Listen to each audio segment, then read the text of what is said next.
નમસ્કાર મિત્રો, જય દ્વારકાધીશ મિત્રો। છેલ્લા કેટલાય વખતથી દિલીપભાઈ પૂછતા હતા તે વાતનો જવાબ અમિતે આજે આપી દીધો હતો। અમિતે કહ્યું કે બાપુજી, મારી સાથે એક છોકરી બેંકમાં કામ કરે છે અને મને એ પસંદ છે અને એ આપણી જ જ્ઞાતિની છે। એનું નામ છે પુષ્પા।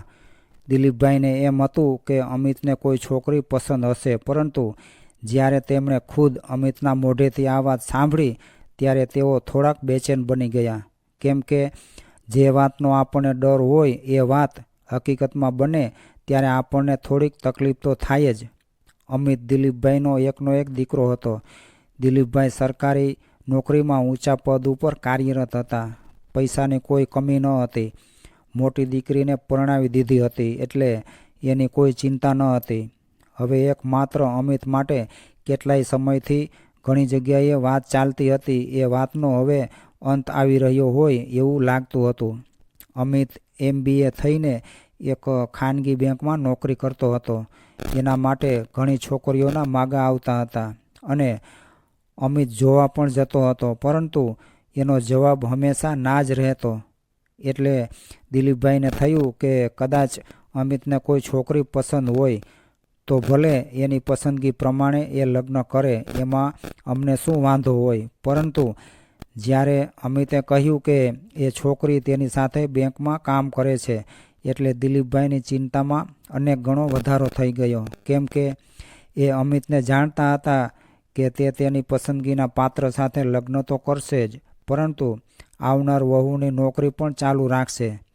ઘરની જરૂરિયાત પ્રમાણે જો નોકરી કરતી છોકરીને લાવશે તો વળી પાછું એનું એ જ થશે। દિલીપભાઈના પત્ની પ્રભાબેન પતિને નોકરીમાં થતી બદલીઓને કારણે ઘણા સમયથી એકલા હતા અને હવે જ્યારે નિવૃત્ત થવામાં થોડા વર્ષો બાકી હતા ત્યારે પણ જો વહુ નોકરી કરતી હોય તો પ્રભાબેનને વહુ સાથે સમય વિતાવવાની વર્ષો પહેલાંની ઈચ્છા પૂરી થઈ શકે એમ ન હતી। પ્રભાબેનને તો એક સરસ મજાની વાતુડી વહુ જોઈતી હતી કે જેની સાથે તેઓ આખો દિવસ વાતો કરી શકે અને બંને સાસુ વહુ ભેગા મળીને સારું સારું જમવાનું બનાવી શકે। પરંતુ બધું આપણી ઈચ્છા મુજબનું નથી થતું, ભગવાનની ઈચ્છા હોય એમ જ થાય છે। પ્રભાબેન આ બધું સમજતા હતા, એટલે તો દિલીપભાઈએ પોતાના નવા મકાનનું કામ ચાલુ હતું તે વધારે ઝડપથી આગળ વધાર્યું અને બીજી તરફ અમિત અને પુષ્પાની સગાઈ કરાવી દીધી। થોડા મહિનાઓ પછી બંનેના ધામધૂમથી લગ્ન પણ કરાવી દીધા। લગ્ન પછી તરત બંને મનાલીના મધુરજનીના દિવસો માણી અમિત અને પુષ્પા ઘરે પરત ફર્યા। ઘરે આવ્યા પછી પુષ્પાએ અમિતને કહ્યું કે હું મારી રજા હજુ એક અઠવાડિયા માટે લંબાવી દઉં છું। અમિતે આશ્ચર્ય સાથે કહ્યું કે કેમ?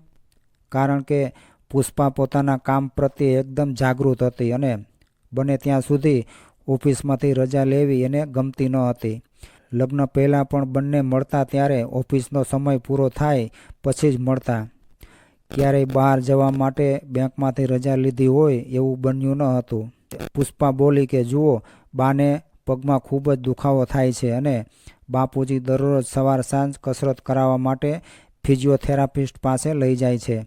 બાપુજીને ઓફિસમાં પણ ઘણું કામ રહે છે, એટલે થોડો સમય બાપુજીને બદલે હું બાને લઈ જાઉં તો? એટલે અમિતે કહ્યું કે એ તો ઘણું સારું કહેવાય। તો પછી પુષ્પા, તું એક કામ કર, બાને ગાડીમાં જ લઈ જા, હું ઓફિસે બાઇક લઈને જઈશ। આમ પણ વરસાદ જેવું છે, એટલે બા બાપુજી રિક્ષામાં જાય એ ઠીક ના કહેવાય। અમિતને આ વાત ગમી। તેને પણ અંદરથી થતું હતું કે પોતે બા સાથે દવાખાને જાય, કેમ કે બાપુજીને હજુ ટ્રાફિકમાં કાર લઈ જવાની ફાવટ નહોતી। પોતે બા સાથે જાય તો બાને પણ ગમે, પરંતુ એને બેંકમાંથી રજા મળે એમ હતું નહીં। આવી પરિસ્થિતિમાં પુષ્પાએ સામેથી આ વાત કરી, એટલે અમિતને જાણે કે માથેથી એક ભાર ઉતરી ગયો હોય એવું લાગ્યું। બીજા દિવસથી પુષ્પા એના સાસુને ગાડીમાં લઈને ફિઝિયોથેરાપિસ્ટ પાસે જવા માંડી। તેણે જોયું કે એના સાસુની આંખમાં જે ખુશી અને ચમક હતી તે એણે પહેલાં ક્યારેય જોઈ ન હતી। એના સાસુ તેની સાથે નાની નાની વાતમાં હસતા અને ખુશ થઈ જતા। જ્યારે દિલીપભાઈ કસરત કરવા તેમને લઈ જતા ત્યારે જાણે કે દવાખાનાના કામે નીકળ્યા હોય એવું લાગતું હતું. પરંતુ હવે પોતાની વહુ સ્પેશિયલ અઠવાડિયાની રજા લઈને બંને ટાઈમ ગાડીમાં પોતાને લઈ જાય છે એ વાત એમના આત્માને ટાઢક પહોંચાડતી હતી. તેઓ ફિઝિયોથેરાપિસ્ટને પણ કહેતા કે હવે તો મારે વહુ આવી ગઈ છે એટલે હવે મને નિરાશ થઈ ગઈ છે. ફિઝિયોથેરાપિસ્ટ પાસેથી આવ્યા પછી એ પુષ્પાને ઘરની નાની નાની વાતોની સમજ આપતા, દરેક વસ્તુ પ્રેમથી શીખવાડતા, ઘરના દરેક સભ્યની પસંદ નાપસંદનો ખ્યાલ આપતા. તે સાથે સાથે પૂજાને શું ભાવે છે, શું ગમે છે એ પણ પૂછી લેતા અને તેને ભાવતું ભોજન પણ બનાવતા. પુષ્પાને પિયરમાં તો સારું હતું જ, પરંતુ અહીં ધીમે ધીમે તેને સાસુ સસરા પ્રત્યે પોતાના મા બાપ જેવી જ લાગણી બંધાવા લાગી હતી. એ બધાનો જેટલો ખ્યાલ રાખતી એટલા જ પ્રેમથી સૌ તેનો ખ્યાલ રાખતા. જોત જોતામાં અઠવાડિયું પસાર થઈ ગયું. હવે પુષ્પાને રજા મળે એમ ન હતી. આવતીકાલથી તો ઓફિસે જવું પડે એમ હતું. સવારે નાસ્તો કરતી વખતે પ્રભાબેને પુષ્પાને પૂછી લીધું કે તે બપોરે કેટલા વાગે અમિત સાથે જમવા આવશે, એટલે ગરમા ગરમ જમવાનું હું બનાવી રાખું. સાંજે પણ એની પસંદગીનું સરસ મજાનું જમવાનું બનાવ્યું હતું. આ બાજુ અઠવાડિયાની રજાને લીધે પુષ્પાને બેંકમાં બહુ મજા આવતી ન હોય એવું લાગતું હતું. પહેલાં તો એ બેંકમાં પોતાના ટેબલ પર બેસતી એટલે જાણે બેંકમય બની જતી હતી. પરંતુ હવે કામ કરતાં કરતાં તેને ઘરના વિચાર આવવા લાગ્યા. તેને થયું કે બા અત્યારે આમ કરતા હશે, તેમ કરતા હશે, સૂતા હશે, આ કામ કરતા હશે. આવા અનેક પ્રકારના વિચારો કર્યા કરતી હતી. ઘણીવાર પ્રભાબેન નવરાશના સમયમાં આજુબાજુના બાળકોને ઘરે રમાડવા બોલાવતા અને તેમની સાથે વાતો કરતા, તેમને નાસ્તો કરાવતા, તેમની સાથે બેસી કાર્ટૂન જોતા. કોઈવાર પુષ્પાની નણંદની 5 વર્ષની દીકરી રીના સાથે ફોનમાં લાંબી લાંબી વાતો કરતા. ઓફિસમાં કામ કરતાં કરતાં પુષ્પાને થતું કે બા અત્યારે બાળકો સાથે રમતા હશે, કોની સાથે મસ્તી કરતા હશે, રીનાનો ફોન આવ્યો હશે કે નહીં આવ્યો હોય. ઓફિસના કામની વચ્ચે પુષ્પાને ઘરની યાદ આવવા લાગી. સગાઈથી અત્યાર સુધી પસાર થયેલી આનંદમય પળ આગળ આ રોજનું ઓફિસ વર્ક એને કંટાળાજનક લાગવા માંડ્યું હતું. એકવાર એના સસરાએ પુષ્પાને બોલાવીને કહ્યું કે બેટા, હવે નવા મકાનમાં જે કંઈ પણ ફેરફાર કરવાના છે એનો તમામ નિર્ણય તારે અને અમિતે સાથે મળીને લેવાનો છે. માટે તમે બંને દરરોજ નવા મકાનમાં જઈને બધું જુઓ અને તમારી સગવડ પ્રમાણે તેને શણગારો. આર્ટિકેટ સાથે મીટિંગ કરો અને જે તમને પસંદ પડે એ પ્રમાણે ફેરફાર કરાવો. એ પછી તો આખા મકાનનું ફર્નિચર વગેરે પુષ્પાની પસંદગી પ્રમાણે થયું. ઘરમાં ગાર્ડન બનાવવાનો પ્રોગ્રામ નહોતો, પરંતુ પુષ્પાની ઈચ્છા હતી એટલે પાર્કિંગની જગ્યા નાની કરી અને ગાર્ડન બનાવવામાં આવ્યો. છેક સગાઈથી માંડી ચૂંદડી, લગ્ન, રિસેપ્શન, હનીમૂન વગેરે દરેક પ્રસંગ માટે જે કંઈ પણ કપડાં, સોનું, દાગીના ખરીદવાનું હતું તે દરેકમાં પુષ્પાની પસંદગીને અગ્રિમતા આપવામાં આવી હતી. ત્યારે તેને એમ લાગતું હતું કે પોતે ભલે MBA ભણેલી છે, પરંતુ દરેક બાબતની પોતાને ખબર ન હોવા છતાં એનો અભિપ્રાય જરૂરથી લેવાતો. લગ્ન પછીના થોડા દિવસોમાં એણે જોયું કે એની પર ઓફિસના કામ સિવાય ઘરની કોઈ જવાબદારી નાખવામાં આવી ન હતી. પુષ્પા બપોરે જમવા આવતી ત્યારે ઘણી વખત વહેલું મોડું થઈ જાય ત્યારે પ્રભાબેન ગરમ ગરમ રોટલી બનાવીને તૈયાર રાખતા હતા. પુષ્પા કહેતી કે આજે મોડું થઈ ગયું છે, ત્યારે પ્રભાબેન હસીને તરત જ કહેતા કે અમિતને કેમ ખુલાસા નથી કરવા પડતા કે આમ હતું એટલે મોડું થઈ ગયું, કે આમ જવાનું હતું એટલે મોડું થઈ ગયું. એમ તારે પણ કહેવાની જરૂર નથી. અમિતને જે વાત લાગુ પડે છે એ જ વાત તને પણ લાગુ પડે છે. આમ દરેક બાબતમાં પ્રભાબેનનું વર્તન એકદમ સહજ રહેતું. ત્યારે કોઈ મહેમાન આવે તો પુષ્પા સાથે સહજ રીતે જ વાત કરતા અને ક્યારેય એવું ન લાગવા દેતા કે આ બધું કામ મારે કરવું પડે છે. જેમ જેમ દિવસો પસાર થતા ગયા તેમ તેમ પુષ્પાને લાગવા માંડ્યું કે એના સાસુને ઘરની બહાર જવું હોય ત્યારે અમિત, પુષ્પા તથા દિલીપભાઈનો ઓફિસેથી આવવા જવાનો ટાઈમ ચા પાણી નાસ્તા તથા જમવા વગેરેના સમયની અનુકૂળતા જોઈને જતા. જ્યારે પોતાને અને અમિતને ક્યારેય ફરવા જવું હોય, બહાર હોટલમાં જમવા જવાનું હોય, કોઈ આવવાનું હોય અથવા તો ઘરમાં રહેવાની જરૂરિયાત હોય, છતાં પણ તેઓ બહાર જવાની રજા તરત જ આપતા. પોતાનો પગાર આવ્યો ત્યારે પુષ્પાના સસરાએ જે કહ્યું કે તમારી મહેનતના પૈસા છે, એટલે તમને જેમ યોગ્ય લાગે તેમ તમારા નામે મૂકી દેજો, જેથી ભવિષ્યમાં તમને કામ આવે. આમ દર મહિને જે પગાર આવતો એ તો સીધો જ બેંકમાં જમા થઈ જતો હતો. આખરે એક સાંજે પ્રભાબેન નાનકડી રીના સાથે વાત કરતા હતા ત્યારે પુષ્પા બાજુમાં જ ઊભી હતી, એટલે થોડીક વાતો તેના કાન પર પડી. હે નાની, તમને ખબર છે હું ક્યાંથી આવી છું? હા બેટા, તું ભગવાનના ઘરેથી આવી છે, પ્રભાબેને હસતા હસતા કહ્યું. તો નાની, તમને સાચી વાતની ખબર જ નથી. મારા દાદીએ કીધું છે કે હું તો છે ને કે મારી માના પેટમાંથી આવી છું. સાચી વાત છે દાદીની. બેટા, બધા પોતાની માના પેટમાંથી જ આવે છે, પ્રભાબેને જવાબ આપ્યો. એટલે સહજ બાળ સ્વભાવથી રીનાએ પૂછ્યું કે નાની, મારા પેટમાંથી નાનકડું બેબી ક્યારે આવશે? હે નાની, હું માતા ક્યારે બનીશ? નાનકડી રીનાનો એવો પ્રશ્ન સાંભળી પ્રભાબેન કામ કરતાં કરતાં અટકી ગયા અને રીનાને શું જવાબ આપવો એ વિશે વિચારવા લાગ્યા. એટલામાં પુષ્પા હસતા હસતા બોલી કે બા, એને કહો ને કે તારા લગ્ન થશે એટલે તને નાનું બેબી આવશે અને તું પણ માં બની જઈશ.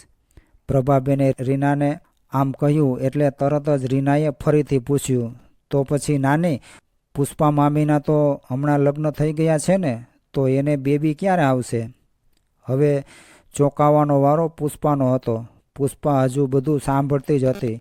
પ્રભાબેન બધું સમજી ગયા હતા એટલે કાંઈ બોલ્યા નહીં અને ફોન મૂકી દીધો.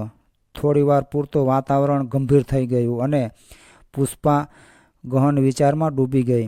બીજા દિવસે સવારે પુષ્પા રોજ કરતાં થોડી વહેલી ઉઠી ગઈ અને સરસ મજાની સાડી પહેરી પોતાની રૂમમાંથી બહાર નીકળી. પાછળ અમિત પણ તૈયાર જ હતો.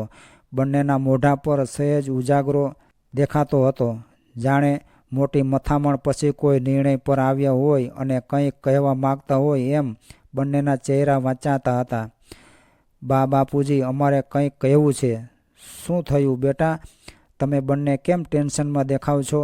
બધું બરાબર તો છે ને? બેટા, આરામથી બેસીને જે કહેવું હોય તે નિસંકોચપણે કહો, દિલીપભાઈએ સ્વાભાવિક રીતે કહ્યું.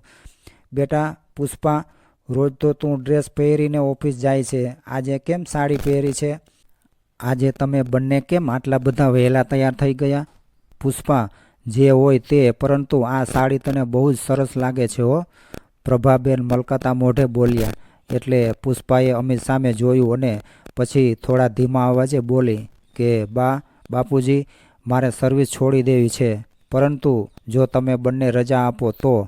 અરે, આમ અચાનક કેમ? શું ઓફિસમાં કાંઈ તકલીફ છે? ફાવતું નથી કે શું વાત છે અમિત? પુષ્પા શું કહે છે? દિલીપભાઈ અને પ્રભાબેન બંને એકસાથે બોલી ઉઠ્યા. અમિત તો હજુ ચૂપ જ હતો અને પુષ્પા સામે જોતો હતો. બાપુજી, હું સાચું કહું તો સાસરે આવ્યા પછી તમારા બંને પાસેથી હું શીખી છું કે વહુ એટલે શું અને દીકરો એટલે શું. તમે આટલા સમયમાં મારું જેટલું ધ્યાન રાખ્યું છે એટલું તો મારા પોતાના માતા પિતાએ પણ નથી રાખ્યું. માણસાઈનો, સંસ્કારનો અને સંબંધનો એક નવો જ અર્થ તમે મને સમજાવ્યો છે. મારા સાસુ સસરા તરીકે તમે બંને 100% ઉત્તીર્ણ થયા છો, પરંતુ એક વહુ તરીકે હું મારું મૂલ્યાંકન કરવા બેસું તો મેં મારા આટલા વર્ષોની કેરિયરમાં જે માર્ક્સ મેળવ્યા છે એના કરતાં અનેક ગણા ઓછા માર્ક મને મળે. તેનું એકમાત્ર કારણ મારી નોકરી છે. આજ સુધી હું એવું સમજતી આવી છું અને મને એવું શીખવાડવામાં આવ્યું છે કે દરેકે પોતાના પગ પર ઊભું રહેવું જોઈએ, કોઈના ઉપર આધારિત ન રહેવું જોઈએ. પરંતુ મને એ ખબર નહોતી કે સ્ત્રીને જેટલી બહાર કામ કરવાની જરૂરિયાત હોય એના કરતાં અનેક ગણી જરૂરિયાત એના ઘરમાં પણ હોય છે. જ્યારે પૈસા કમાવાની જરૂર ન હોય ત્યારે જો હું આ સ્વતંત્રતાનો સ્વીકાર ન કરું તો હું તમારા બંનેના પ્રેમથી વંચિત રહી જાઉં એમ મને લાગે છે. તમારા બંનેનો પ્રેમ હું પાર્ટ ટાઈમ નહીં પરંતુ ફૂલ ટાઈમ મેળવવા માગું છું. અત્યાર સુધી તમે મને શું ગમે છે, શું ભાવે છે, હું શું વિચારું છું, તમે બંનેએ હંમેશા મારી જ જરૂરિયાતનો જોઈ છે. હવે મારે જોવું છે કે બાપુજીને કેવી ચા ભાવે છે, એમને નાસ્તામાં શું પસંદ છે, શેનું શાક ભાવે છે, બાને શું ગમે છે. તમે બંનેએ અત્યાર સુધી બધાની ઈચ્છાઓ પૂરી કરી છે. હવે મારે તમારા બંનેની ઈચ્છાઓ પૂરી કરવી છે. હું જે નિર્ણય લઉં છું એમાં અમિતની પણ સંમતિ છે. ઊંડો વિચાર કર્યા પછી હું સમજી વિચારીને આ નિર્ણય લઈ રહી છું. પરંતુ જો તમે બંને રાજી ખુશીથી રજા આપતા હોય તો હું આ મારા નિર્ણયને અમલમાં મૂકીને તે પ્રમાણે જીવન જીવવાની મારી ઈચ્છા છે. આજથી મારે તમારા નિર્ણયોને અનુસરવું છે અને એટલે જ આજે આ સાડી પહેરીને મંદિરે દર્શન કરવા જઈ રહી છું. અને આજથી મારે એક નવા દિવસની, એક નવી જિંદગીની શરૂઆત કરવી છે. પુષ્પાને એવું લાગ્યું કે તે પોતાના અંતરાત્માનો અવાજ વ્યક્ત કરી રહી છે. દિલીપભાઈ અને પ્રભાબેન કંઈ બોલી શક્યા નહીં. બધાની આંખોમાં ખૂણા ભીના થઈ ગયા હતા. પ્રભાબેન પુષ્પાને અને દિલીપભાઈ પુત્ર અમિતને ખુશીથી ભેટી પડ્યા. કોઈ હવે આગળ એક પણ શબ્દ બોલી શકે એવી સ્થિતિમાં ન હતું. બધા ભાવ વિભોર થઈ ગયા હતા. ઘરની બારીમાંથી આવતા સૂર્યના કિરણ દરેકની આંખના આંસુમાં એક એક નાનકડું મેઘધનુષ બનાવતા હતા અને જાણે એમ સૂચવતા હતા કે આ ઘરમાં આવનાર દરેક કિરણો વધુને વધુ સુખ તથા સંતોષ લઈને આવશે.